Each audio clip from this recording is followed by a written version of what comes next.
session. The information in this presentation is for UK applicants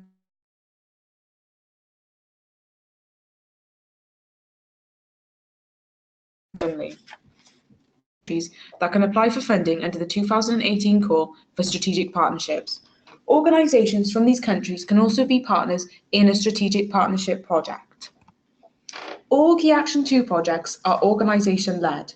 Individuals cannot apply directly for a grant. Whilst a staff member can complete the application form on behalf of their organisation, the project remains the organisation's responsibility, even if that staff member leaves. A strategic partnership is transnational and involves a minimum of 3 organisations from 3 different programme countries. There is no maximum number of partners. However, the budget for project management and implementation is capped and equivalent to 10 partners. All participating organisations must be identified at the time of applying for a grant. As a general rule, strategic partnerships target the cooperation between organisations established in programme countries. However, strategic partnerships can involve organisations from partner countries, which are countries outside Europe. Organisations from partner countries can only be part of a Key Action 2 project as partners, if their participation brings an essential added value to the project. This has to be justified clearly in the narrative sections of the application form. Please note that if the partner country is not deemed as eligible, the entire application will be considered ineligible. If you are planning to include a partner country, we encourage you to strongly consider whether the role could be filled by an organisation based in a programme country. Please note, activities of learners as well as long-term activities of staff from or to partner countries are not eligible. Please also note that any higher education institution based in a programme country and participating in a strategic partnership project must hold the Erasmus Charter of Higher Education before applying. Please be aware that the application organisation must be legally registered in the United Kingdom. Therefore, sole traders, partnerships, trusts and unincorporated associations are not eligible to apply for Erasmus Plus funding. For more information about eligible participating organisations, please see page 112 of the 2018 programme guide. I just want to do a brief overview of strategic partnerships in higher education. Projects can be between 24 and 36 months, with no project ending later than the 31st of August 2021. The Erasmus Plus programme has significantly evolved from predecessor programmes such as the Lifelong Learning Programme. It is now much more strategic with clear objectives and priorities. Under previous calls, we have received feedback from assessors which showed that some organisations were weak at making their applications personal and relevant to the organisations of the partnership. The assessors also commented that some applications did not explicitly show how their project linked to the Erasmus Plus priorities. It is important to remember that your project will be assessed against its relevance. If you are considering applying for funding for strategic partnerships, you must ensure that your project addresses at least one priority. For more information, each year the European Commission sets horizontal and sector-specific priorities for Key Action 2. These are priorities that the European Commission would like Key Action 2 projects to address or target. Horizontal priorities are priorities that are applicable across all of the fields of education, training and youth. Priorities relevant to each individual particular field of education, training and youth are also set each year. The Europe 2020 strategy is an important European policy document which should also be considered when developing your application. It's really important that you clearly demonstrate to the assessors how your project is relevant to both your university and the priorities of the Erasmus Plus programme. Here you can see the field-specific priorities for higher education strategic partnerships. These are important to consider because depending on the priority and the objectives addressed by your project, you should involve the most appropriate and diverse range of partners in order to benefit from their different experiences, profiles, and specific expertise, and to produce relevant and high-quality project results. Please note that your project must address one sector-specific or horizontal priority. The priorities on screen are only 2 of the sector-specific priorities of higher education. If you would like to look at other priorities, please look at page 108 of the 2018 Programme Guide. Whilst your project will involve a number of organisations from across Europe, only the lead organisation of the partnership should submit an application. This submission is made on behalf of the whole partnership. Project partners do not need to submit the same application to their own national agency. Higher education projects are multi-beneficiary grants, and this means that if your project is funded, the lead organisation will receive the contract and the funds. The lead organisation is then advised to organise inter-organisational agreements with partners. So as a reminder, the deadline for applications is Wednesday the 21st of March 2018 at 11 AM UK time. We cannot accept late applications. Anything submitted after 11 AM UK time will be considered late and ineligible. Considering that this deadline is applicable to all sectors of the Erasmus Plus programme, the UK National Agency will be extremely busy in the lead up to this day. By submitting early, you allow yourself enough time to contact us and for us to have time to support you in rectifying the problem. So please do not leave it until the last minute to submit your application. We are now going to move on and look at budgets. So an Erasmus Plus grant is made up of budget categories, which together make up your total grant amount.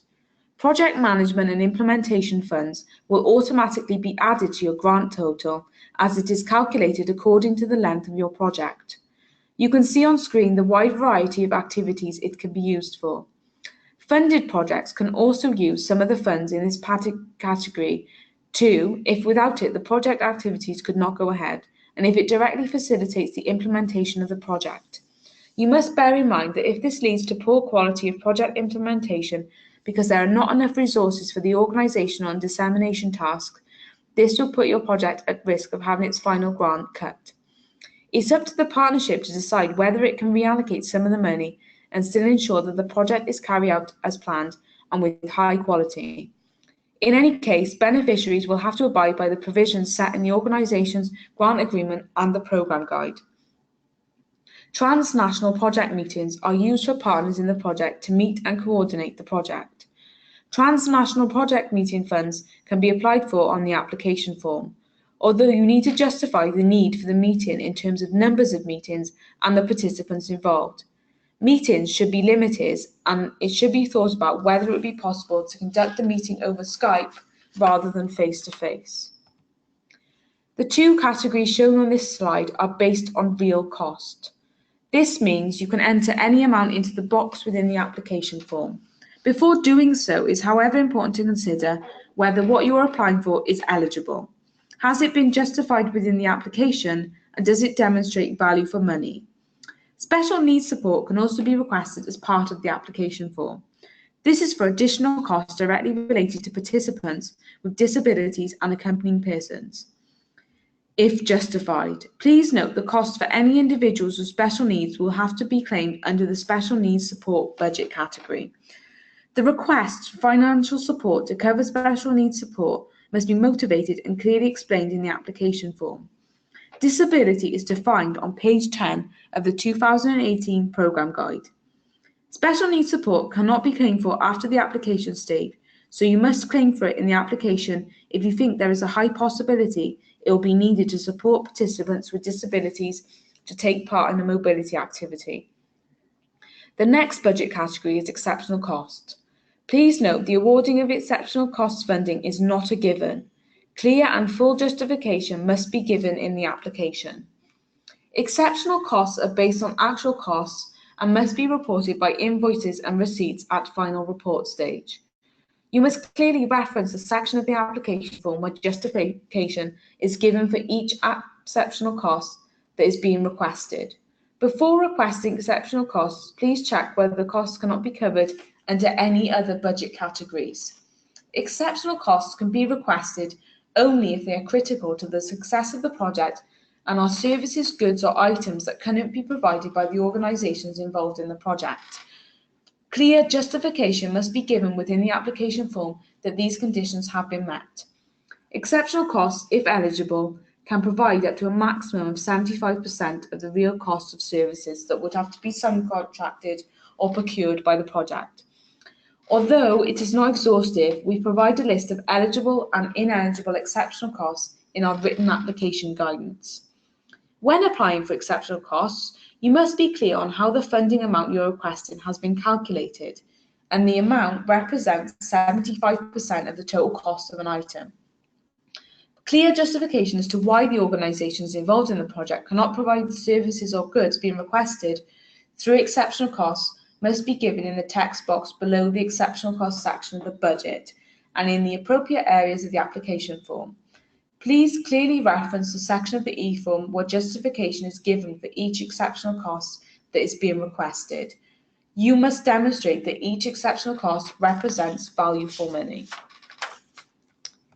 Intellectual outputs are activities requiring substantial staff input in order to produce significant outputs. These include publications, for example, academic papers, new methodologies, training materials, guidance, case studies, and good practice innovative uses of IT and different media. Funding for intellectual outputs can be claimed in section G1 of the application form. To distinguish the production of such outputs from those covered by the funding or automatically awarded to a project for project management and implementation, these outputs will have to be set out in detail, demonstrating clearly the concrete outputs and the related effort put into producing them.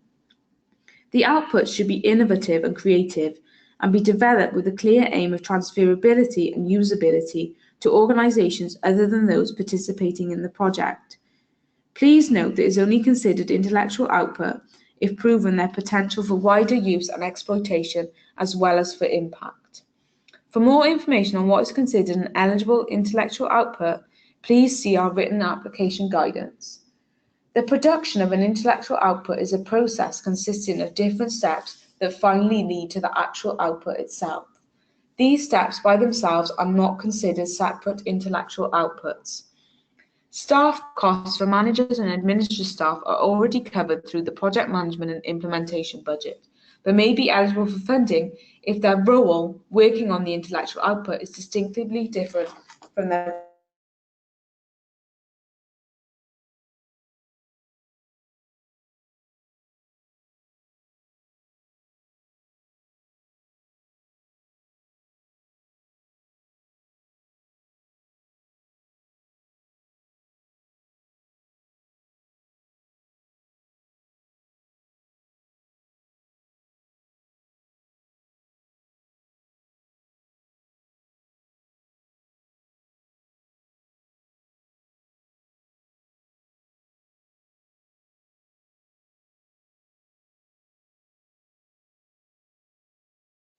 to reflect their usual day-to-day role in the organisation. To be considered as staff for the development of intellectual outputs, the persons have to have either a professional or voluntary basis involved in education, training, and may include professors, teachers, trainers, school leaders, and non-educational staff. In all cases, the beneficiary has to be able to demonstrate the formal link with the staff member concerned, whether the person is involved in the project on a professional or voluntary basis. You need staff timesheets, evidence of the person working at the organisation, and tangible evidence of the output itself. A few examples would be a manager working one day on creating a case study for a research paper. Staff working for the beneficiary on the basis of a service contract are not considered as staff of the organisation concerned. Their working time can therefore not be claimed under intellectual outputs. Multiplier events are only available to projects that are producing intellectual outputs. The aim of a multiplier event is to share intellectual outputs to individuals and organisations outside of the Erasmus Plus project. Multiplier events should disseminate and increase the impact of intellectual outputs. Other dissemination activities will be supported via project management and implementation. Multiplier events are events organised by the partnership. that are directly associated to one or more of the intellectual outputs developed through the work of the project. If you're not planning to hold any multiplier events, you do not need to complete this section. However, if you do not fill in this section, you cannot request funding retrospectively. The aim of a multiplier event should be to test, implement, or disseminate the intellectual outputs to a wider audience. Multiplier events should involve a large number of participants from organisations that are not already involved with the partnership itself. Such events can be organised at national or transnational level. Multiplier events can only take place in the programme countries in which the beneficiaries are located. Both the profile and number of participants will have to be justified, as well as the approach to attract and involve the relevant external organisations and stakeholders. On screen are the learning, teaching and training activities that can be applied for under Key Action 2 for higher education. Learning, teaching and training activities can be funded by a number of budget categories, which we will look at in the following slide. Please note that the durations shown on screen do not include travel time. This is important to consider when planning activities under the project. You can find a list of eligible participants for each activity on page 114 of the 2018 Programme Guide. For travel, you can apply for a contribution to the travel costs of participants, including accompanying persons. When you are using the travel, please use the distance band calculator when claiming this budget. I would also recommend reading page 120 of the 2018 Programme Guide carefully. For individual support, you can apply for a unit cost per day covering the subsistence of participants, including accompanying persons during the activity. Individual support can be used to cover the accommodation and subsistence of participants whilst undertaking their mobility activity. If you plan long-term mobilities, you can apply for linguistic support funds. This is to help contribute to costs linked to the support offered to participants in order to improve the knowledge of the language of instruction or work. Please bear in mind that this is only available for activities lasting between 2 and 12 months. You can find the application on the link provided here and the link to the partner mandate that is required when applying for Key Action 2.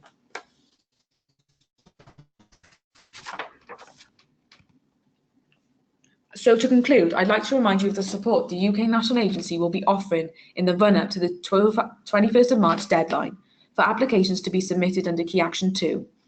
Written guidance is now available on the website. We recommend that you read this as you are completing the application form. If you wish to, we do have webinars which you can register for or one-to-one telephone support sessions. Here you can find a list of the useful documents when applying for the 2018 Key Action 203 deadline. Finally, here are our contact details. Our team at the UKNA is available every day from Monday to Friday, 10 AM till 4 PM, to answer any queries you may have. Alternatively, you can give us a call or drop us an email and we can answer any queries that you may have. Thank you for listening to the webinar.